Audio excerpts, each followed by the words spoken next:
What's up, guys? Welcome to today's episode of the Dragon's Journey podcast, where I'm joined by my guest, Thabo. Thabo, would you like to introduce yourself and let people know what you do? Oh yeah, so my name is Thabo Nhlangano. I'm based here in Glasgow. So I'm into property and also business acquisition. So what I do in property is mainly serviced accommodation, where we've got a portfolio of owned and leased properties. So our properties are all over the country, unfortunately. So we've got our properties in Glasgow, where I currently reside. We've got properties in Birmingham, Coventry, Northampton, and Leicester. Oh, nice. So, what would you say made you want to get into the property? Because I'm guessing you started with property first. Yes, yes. I started with property first, and what made me get into property was just first of all, I was looking for a place where I can put my money to appreciate over time. Yeah. So mainly like a retirement pot, if I can call that. And so property was the safest bet. And I started educating myself, researching more on property, and I pulled the trigger after that. Okay. Now, honestly, I agree. Because once I don't know if you've ever done this, but have you ever gotten onto the pension calculator and just typed in how much you need to put into it? I Yeah, remember. so funny enough, in the corporate world, like I used to get my pension slip, and I'll be like, "What is that it?" So then you're like, "No, this is a joke, you know." So something has to change. Yeah. I'm in control. Otherwise, if these people are in control, who, funny enough, I don't even know who they are, Yeah, but exactly. so to me, I was like, no, I need to take charge. I need to take the driver's seat and be in control of my own funds. No, 100% agree because I remember looking before and it said like something to live a decent life after you retire, you have to be putting away something like 5 grand a month. And I'm Oh. like, you can do that. You know what Yeah, I mean? no, Like, it's just that's ridiculous. But yeah, I'm glad that you said that. So, what was, because obviously you educated yourself in property. What brought you to service accommodation above all the other strategies, would you say? um yeah, that's a good question. So what brought me to service accommodation was just trial and error. So when I moved to Glasgow, I had a two-bedroom flat. In Yeah. that two-bedroom flat, I took the spare room and I rented it out on Airbnb, and yeah, so I saw That like, wait, arbitrage, yeah.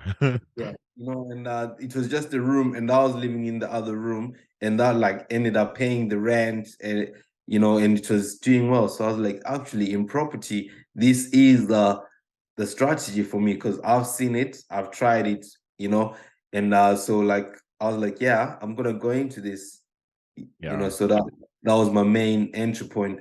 Obviously, then like when you start educating yourself in the property space, watching the YouTube videos, then I didn't know it was a thing then, but it was a big thing. Like, oh, there is rent to rent, there's service accommodation, So I was like, oh, I've been doing this without knowing the title. What? No way. So you just went straight in, tested it for yourself, and then you found out afterwards, like, oh, this is actual.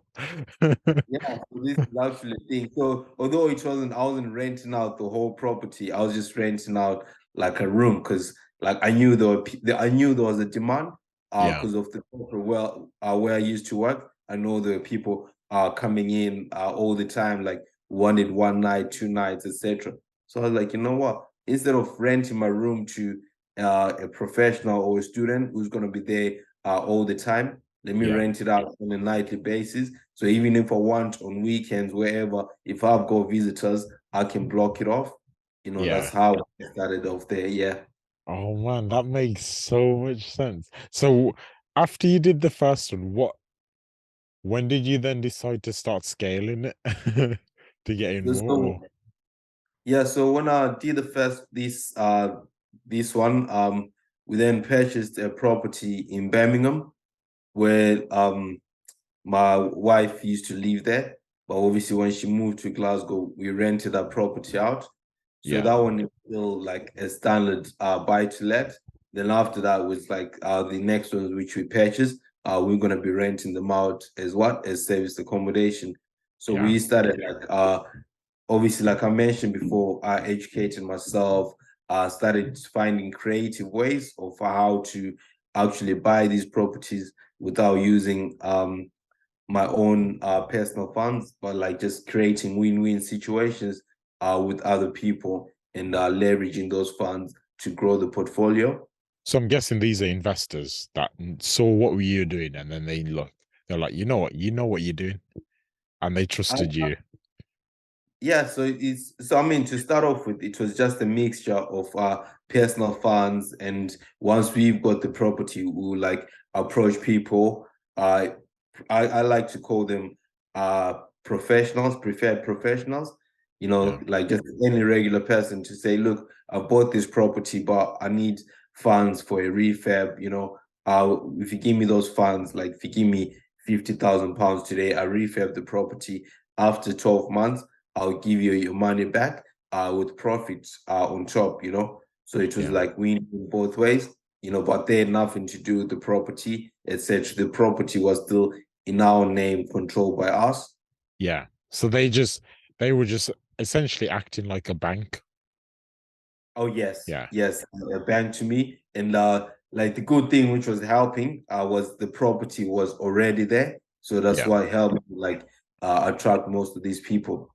Oh yeah, because yeah, you already had it there. So they like, okay, this guy's already invested. He's got skin in the game. Let's Yes. give it a shot. Yeah, it makes total sense. So, what would you say? How many units have you got now as serviced accommodation? Would you say? We've got 12 units now. Yes. So, I was gonna say, how long did it take you to get to 12? So for me, because I'm still in the corporate world, so I do project management, contracting. So it's been like a baby steps. So I wasn't in a rush to scale, So I was Yeah. always like doing what the numbers which made sense to me. So it's always been like strategic scaling, step by step. So we've purchased 5 properties. So five actually we own them, and the rest are like rent to rent. Okay, got you. Or like the landlords give us their properties and we control them. Then the rental strategy we use is service accommodation. Okay, got you. That's actually good because I know a lot of people they just go straight to the rent to rent model, but you went to owning the asset first and then doing service accommodation, which I think really protects you because you're not thinking, oh man, I've got to make this amount of money every month because you've got a Yeah, guaranteed rent. and to be honest, like even most of these rent to rents, like I've never gone out to like lettings agents and said, "Oh, I'm looking for a property." All of them, all these deals have just come to my table to say, "Look, I've seen you've done X and Y with your properties. Can you do the same with mine?" Oh Like the wow. landlord are giving me through my network and through the people who know what I'm currently doing. Yeah. That's perfect. So how actually let's talk about this a bit more. So how did you find these people that were then I willing mean, to like you know yourself, like so if it's always about talking about what you're doing, about trying to share the knowledge which you've got on social media and in just any way, if you have a general conversation with someone, or what do you do? Oh, I do this, like then you also like show them the properties, etc. Just like telling people your story, or what you've achieved, etc., etc. It's not showing off, but you just actually like looking for these kind of people. They'll be like, yeah, oh yeah, I know someone with a property, they can introduce you. Oh yeah, I've got a property, but it's like it's not in this standard. Can you take yeah. my property and put it in this standard? So it's always through those conversations and just networking, but like networking with the right people. Yeah. So would you say specifically go to like property events, or would you say more business events, or just as many events as you can go to? I mean, it's a numbers game, so as Yeah. many events as you can possibly can, because Yeah. you might meet different people there. Well, obviously, if you're in property, don't only stick to property events. You can Yeah. mix up events. You can actually go to charities as well, like a charity event, like someone's wedding, birthday parties, all these kind of social events. You could meet people there because there's new people everywhere. Yeah. Now, 100%. That's something to, because I know a lot of people, they'll probably just go to a property event thinking, oh, that's our foreign land. But chances are everyone at that property event is trying to do the same thing you're trying to Yeah, of course, of course. do. It's like, but obviously the advantage of property events as well is you getting like upgraded knowledge. Yeah. You getting knowledge on requirements which have changed. So all the new information you get there. You can learn about creative ways. You can learn about what other people are doing. But for you to widen your network, you need to go to other events as well, like business events, charities, like even like I mentioned to you, I know to other people, birthday parties, weddings could be a waste of time, but you could meet someone there. Yeah. 100%. 100%. Right? Yeah. I was also gonna say as well, how are you finding the essay market at the moment? So overall, the portfolio, it's been slow. We had like a slow winter, but right now it is picking up because summer is coming up. So I mean, like when I speak to a lot of people in the network, they were seeing the same things, especially for our units in the Midlands. It was like when you compare it with previous years, it Yeah. was a bit slow this year. But yeah, it is picking up. Yeah, I'm guessing as well with this weather change, it's going to be picking up a lot faster, and all the bank holidays this month as well. Yeah, no, of course, for sure. Because like, especially the good thing about the summer, there is a lot more people come out, especially even contractors, because like people are doing building works outside. All Yeah, these people like they're trying to do it in the summer where it's like good weather. So there is a lot of construction during this time. yeah. So yeah. No, no, 100% agree. I was gonna say as well, in terms of like contractors, who would you say your biggest target market is? Because I know some people target relocators, some target contractors. Which one would you say has brought the most business to you?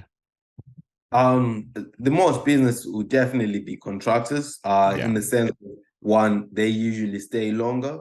And but like for our units, we optimize them to cater for both holiday goers and contractors. But like I'm saying, if you ask me which ones are favorable, which ones would I always choose, I'll choose contractors over holiday goers because holiday goers are only there for like a week, yeah. max 2 weeks, but they'll never come back into the same place for another 2 weeks.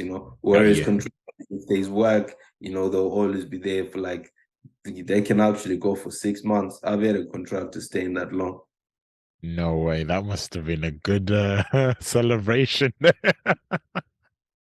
I mean, it's got its peaks and and drops as well. So it's like you can get good, you can get lucky as well. I mean, there's no like magic formulas. Like if you marketed your properties well, you could actually get a decent booking. And if you've got good customer service, you can retain guests, you communicate well, they like your product which you've put out in the marketplace, Yeah, they'll stay longer. And if they're coming back, they'll just hit you up saying, oh yeah, I've stayed with you before. Do you have availability?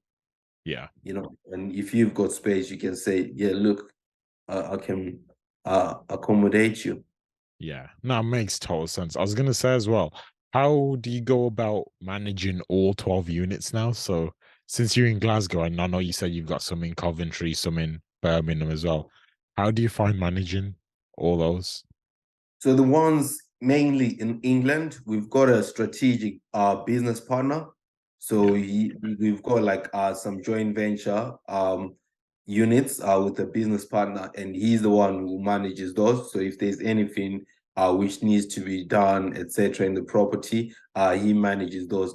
But with service accommodation, a lot of it is online. So we've yeah, got like things called OTA, which is an online travel agent. OTA is your likes of Airbnb, And Booking. Booking.com, Google Vacations, VRBO, etc. So all those things are called OTA. So you take your properties, you put them on those OTAs for advertising, and the OTAs advertise for you because these are big companies, they spend billions on Yeah. marketing and advertising. So you can like create your new website and try to beat them now. It's gonna be very difficult. I mean, that adds target to swallow you, mate. So obviously after that, like after you advertise your properties there, then like I mentioned before, you can get like repeat bookings. People want to come back again. Those are the ones which you convert into direct bookers. So the OTA has done the hard work to find you people, but Yeah, you do the hard work to try retain them and keep them coming over and over again. yeah. I'm guessing as well, after they've visited once, that's when you try getting them to book directly through your website. Yes, Yeah, that's correct. Yes. yeah. Makes total sense because then it'll just lower your costs and it's just you've got that information now. So then Yeah, of course, if they're booking direct with you, you save on the commissions, which you pay the likes of Airbnb, Booking.com. I mean, all the OTAs, they charge a commission for yeah. to do that for you. So yeah. And I also like would also obviously this is sounding amazing to people watching, but it's not always smooth sailing. Like, what would you say has been the toughest part of running the business so far for you? I mean, the toughest part of running a service accommodation is the cleaners. I think a lot of people find cleaners challenging. We've had issues as well with the cleaners. But if you get like a good cleaning team, you need to keep them, However, you just need to reinforce the standards, because like you can get a company to clean for you. As the company scales, their quality also like starts to drop. So you Yeah, just need to be always on the ball. So you'll never be 100% satisfied. Like so, we always trying to like improve on that side, yeah. because cleaning is literally the bread and butter of your business. Because if a guest walks in Oh into your yeah, property, it's like if it's touched up, like it's not like clean properly, it's gonna reflect on your booking, on your reviews. So if someone leaves a bad review, your yeah, listing is pushed down the line, pushed down the rankings yeah. on those things are called the OTA. So for me, Nah, cleaning is very important. nah, I can totally imagine. And like, I know you said earlier that you're also doing buying business, was it? Oh yes. So I've S- So could you explain to me a bit about that? Because in my mind now, I'm trying to put two and two together. So I'm like, oh, so does that mean you'd buy like cleaning businesses so then you can control that as well? so Like what? yeah, so I'm on a journey of business buying. So mainly the businesses which I'm looking at, looking for, engineering businesses, manufacturing, packaging businesses, and transport businesses. So my background is engineering. Yeah, So I felt like yeah, it's more like a smoother transaction for me to go into those types of businesses.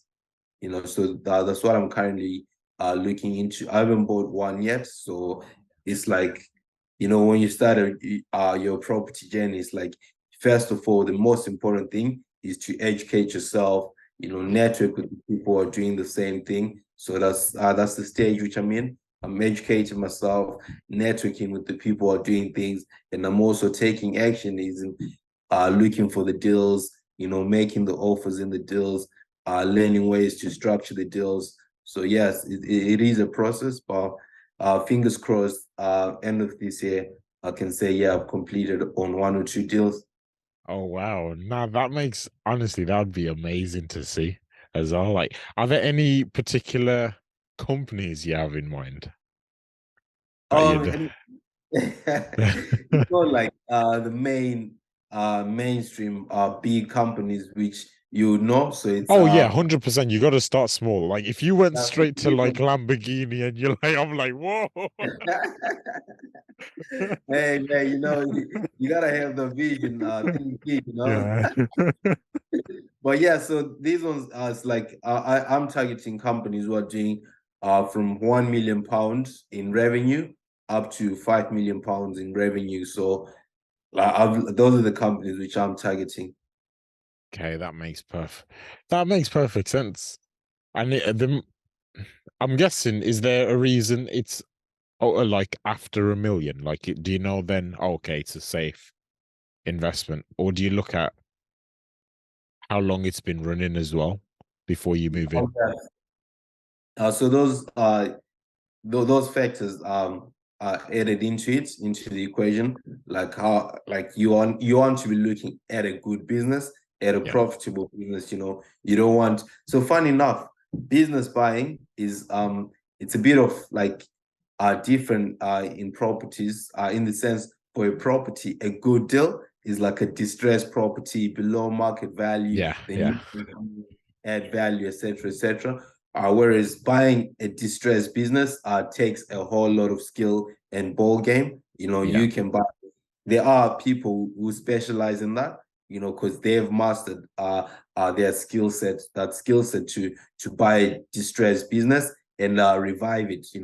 But like obviously those people have got the resources, they've got yeah. the skills, etc., to do Yeah, that. and they've most likely just focused on that particular industry and that Yeah. specific so when they're buying it, they're like, we don't care it's distressed. We already know the formula to make it work.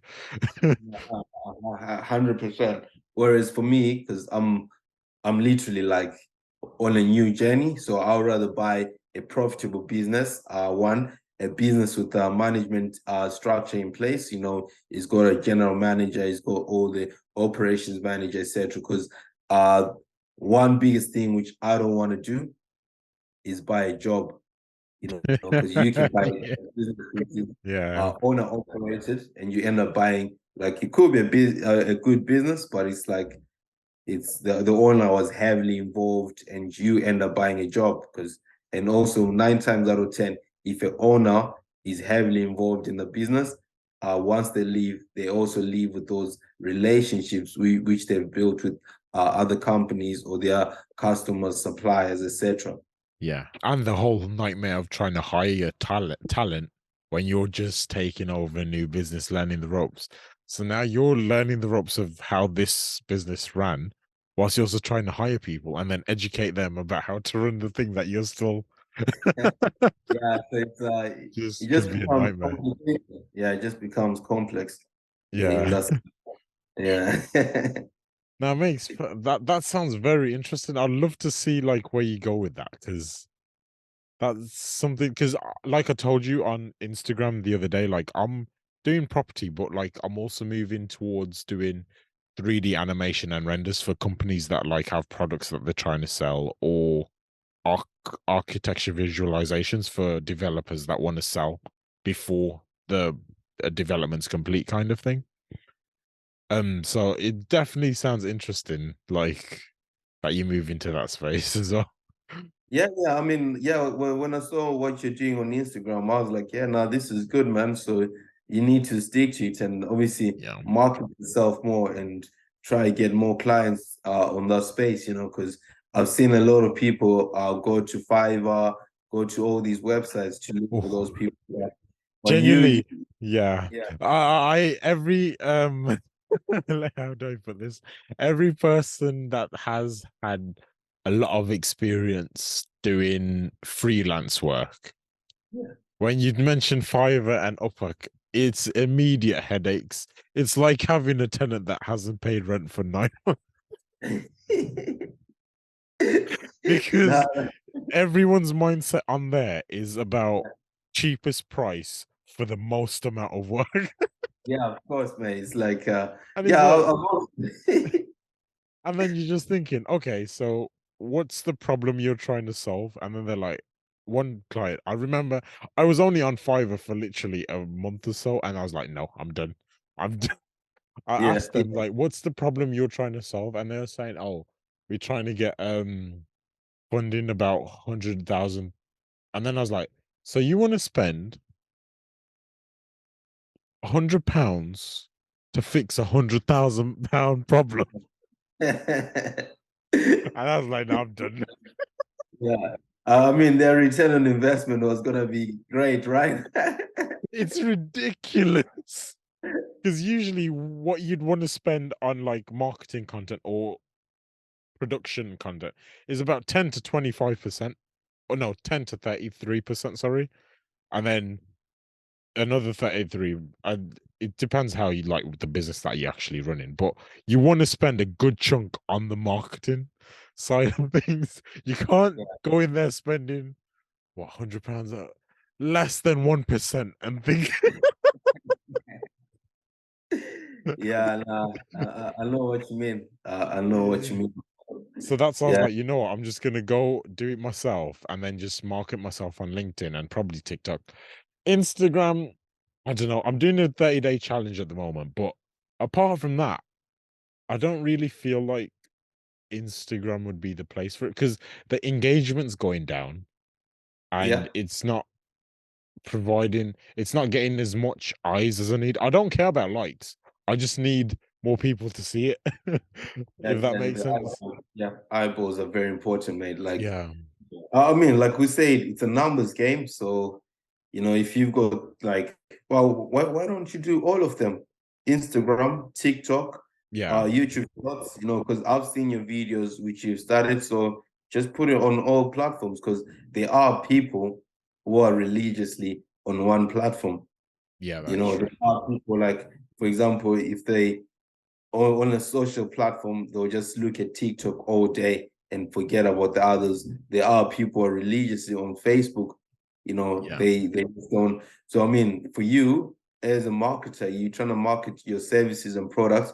So why don't you diversify and be on all these platforms and obviously repurpose your content Yeah. for it to suit that kind of platform. That is So true. they, mm. That is true. I don't know, but it's just Instagram's just been so annoying to me lately. I'll have to change that. I'll have to change that. But yeah, is there anything you'd like to let people know how they can contact you? How can they can see what you're doing? Maybe if they're looking to buy businesses as well, how they can invest. How can yeah, people contact? so Yeah, so I'm on all the platforms. So on LinkedIn, I'm there as Thabo Nhlangano. So that's my first and last name. That's LinkedIn, Facebook, Thabo Nhlangano. On Instagram, TikTok, YouTube, I'm there as Thabo_investor. So if you can, whichever platform you use, I'm there. So sorry, it's Instagram, LinkedIn, Facebook, Yeah. Twitter, everywhere. I'm there, mate. So yeah, Now, Thabo_investor, you will find me. now, And definitely, I'll leave a link to all of this in the show notes of the episode. And honestly, it's been a pleasure having you on. And I can't wait to have you on next time when you've bought your first business. And let me know how it's yeah, going. cheers, man. Thank you. Yeah, and also besides the businesses, I'm still like scaling the property stuff. Like, Yeah. we're still looking to buy more units. So on our scale side, it's mainly on the acquisitions. So we Yeah. just want to buy and I think buy to let is still great. So for me, I always buy with two exit strategies in mind. I Yeah. buy for SA or buy to let. That's the mindset which I've got in property, and it's for over a long period of time. Yeah, and it protects yourself as well. So then if one strategy doesn't work, you're not just like left. Yeah, now left, yeah. That makes Yeah, perfect sense. so But now thank honestly, you so next time much. we have you on, we got to talk more about the new rules that are coming into SA as well. That'll be interesting. Of course, man. Like, well, in England, it's starting a bit late because in Glasgow, those rules are being applied now. So Okay. right now in Glasgow, as it is, to have your service accommodation up and running, you need a license. So, for example, people have, like in other councils, they need a HMO license. Yeah. So for service accommodation in Glasgow, it's gonna be like that. Okay, that's good though. It's gonna push a lot of the people that weren't doing it right out the market as well, which is a good Oh thing. yeah, so for sure. Like all the I, road just as operate. long as they don't start treating it like a gatekeeper thing and stopping people for no reason. No, I mean the licensing scheme is like, I mean, it is a cash project for them. Like Yeah. the companies need to make money one way or another. So they are a business as well. So we shouldn't forget that. Yeah, no, 100% agree. But anyway, guys, thank you so much for tuning in. And if you've listened to the end of this podcast, just leave a like and comment letting me know that you finished the episode. And then, yeah, thanks again and take care.